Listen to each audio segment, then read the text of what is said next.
Hello! Welcome back, ladies and gentlemen, and now in 4K. Had the setting on my camera the whole time. Yeah, so that's on me. That's my bad. But while the wrinkles are being ironed out of the channel, thank you guys so much for being patient with me. Remember to like, comment, subscribe, sell your soul to the dark gods, other YouTube nonsense. The channel is called New Memphis, and I am so glad that you could be here today. EVs, literally the worst. No, that's not the intro. Electric vehicles, they exist. Yeah, that'll work. EV sales are down in the second quarter of 2024, and many current owners of EVs are considering switching over to an internal combustion engine vehicle. Even Hertz, the car rental giant, is dumping a lot of its stock of electric vehicles and switching back to gas-powered models.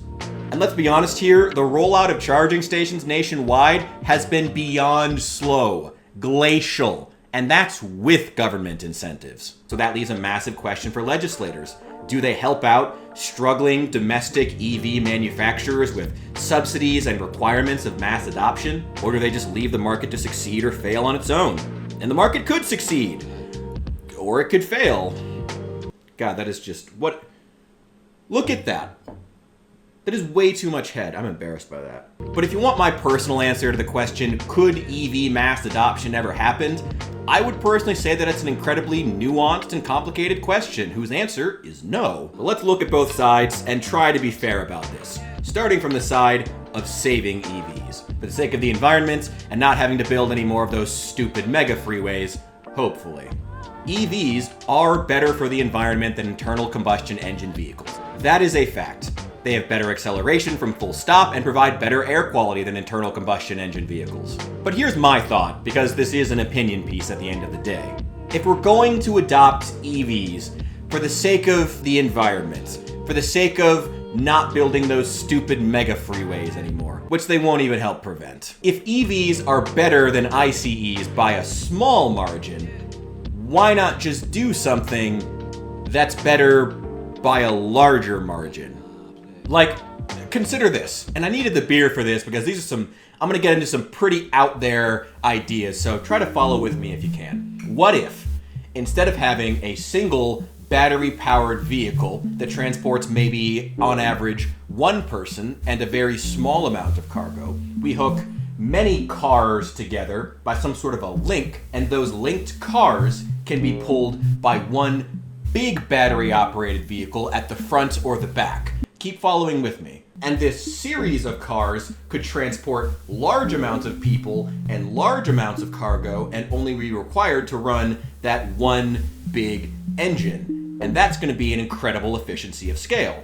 Of course, you can't transport everyone, but you can move it between designated locations at specific times on like a schedule throughout a city, or if you want to do it on a larger scale, throughout designated locations at designated times throughout the whole continental United States. I mean, most of the Midwest is pretty damn flat and easy to build on. And if it's a designated route, I mean, at that point, you could just build wires. You wouldn't even need the actual batteries. You could just completely forego the big, massive, chonky battery that needs to power the vehicle the entire time and just have static wires and then kind of like a modest backup battery, which then mitigates a massive fire hazard of electric vehicles.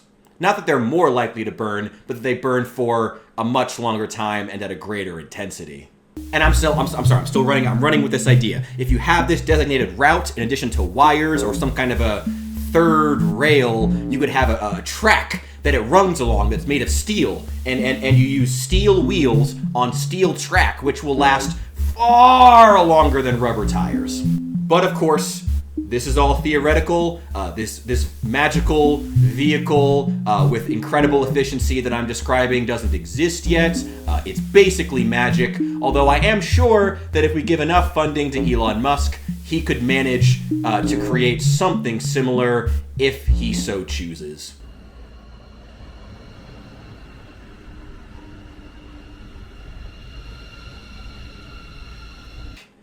Okay, in case you're not getting the joke here, we're building a train. And that's my ultimate problem with EVs, If we care about the environment, if we care about the space being designated to these big, stupid mega freeways, and if we care about the pocket, the wallet of the individual American consumer, then, you know, if you want to help all three of those, the way you do it is by building out a train. It's not by requiring every single American citizen to own and maintain an individual electric vehicle. That's the question here. Would an organized, efficient, well-run public transportation network be greener and more efficient than EV mass adoption? Yes! Literally every time! But I did say we were going to try to look at this from every angle possible. So, let's look at it from the angle of where the market actually is and of realistic political feasibility. The fact is, Americans don't want public transportation. If you look at what Americans are actually buying with their money, what they are putting their resources toward getting, it's medium and large size luxury trucks and SUVs. It's just where we are right now. And in that perspective, seeing the market for what it is, having electric options within that market is a good thing. It is better for the environment that people are making them. Even if it could be better. Even if there are greener solutions, better long-term ideas that we can be doing than driving around in big, stupid monstrosities. Watching the market swing from small sedans to big luxury SUVs even kind of makes bizarre marketing decisions like the Cybertruck kind of snap into focus. I mean, Americans are buying big luxury monstrosities. At that point, a valuable market opens up for an electric version of the thing that Americans are buying.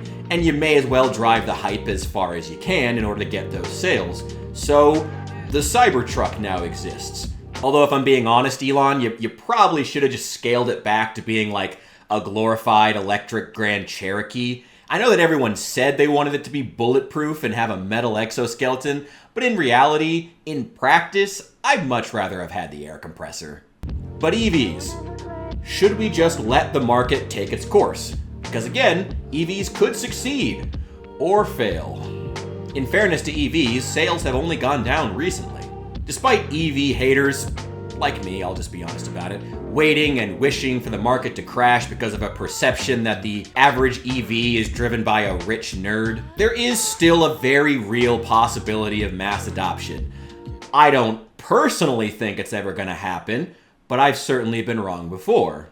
And if that turns out to be the case, and I turn out to be very, very wrong, then any time and energy and resources that legislators will have put into EVs, into this market ahead of time, into building out our charging infrastructure, into investing in our battery technology, those investments, if we make them now, will pay off very handsomely later and help the United States to win the race for the 21st century, which apparently hasn't started yet, like almost a quarter of the way through it. But it could also very well not, and there's a very realistic possibility that hopes of EV mass adoption quietly just sort of fade into the background as everyone quietly kind of just decides that it's a stupid idea and we're not going to do it.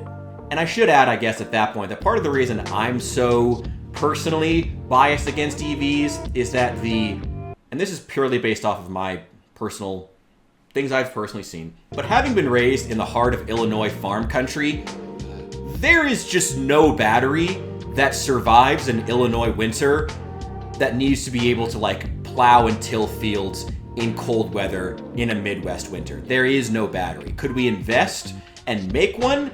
Maybe. By 2030? Probably not. So if you want to know the roots of my bias and why I don't like Joe Biden's mandates, that's part of why.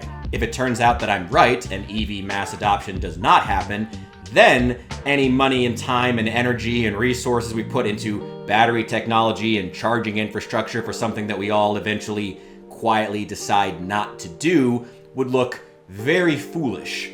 And it would make the government look extremely bad, like seriously be a black mark on their legitimacy to govern, if they have an actual EV mandate continuing to be on the books while companies and individual citizens have all quietly decided that it's a dumb idea we're not going to do.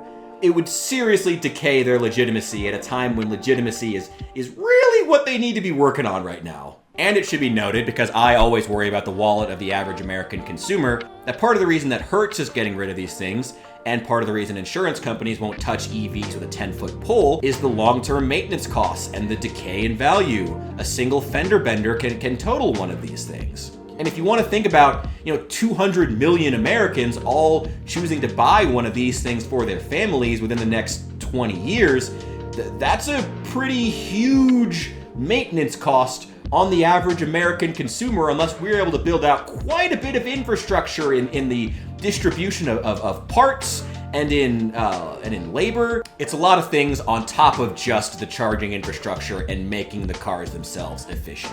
There's a lot more things to it, which is part of, again, what makes me so suspicious of EV mass adoption. So what's the theme here? This is hard. Life is hard.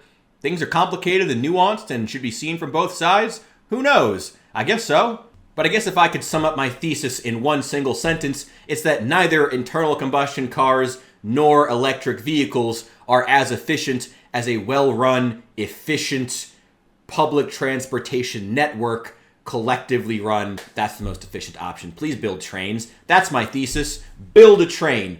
Put it in the thumbnail. That's it. Please build trains. Don't invest in EVs. That's my thesis. There we go. Thank you so much for watching. You guys have been amazing. I have been Richard, and I will see you in the next one.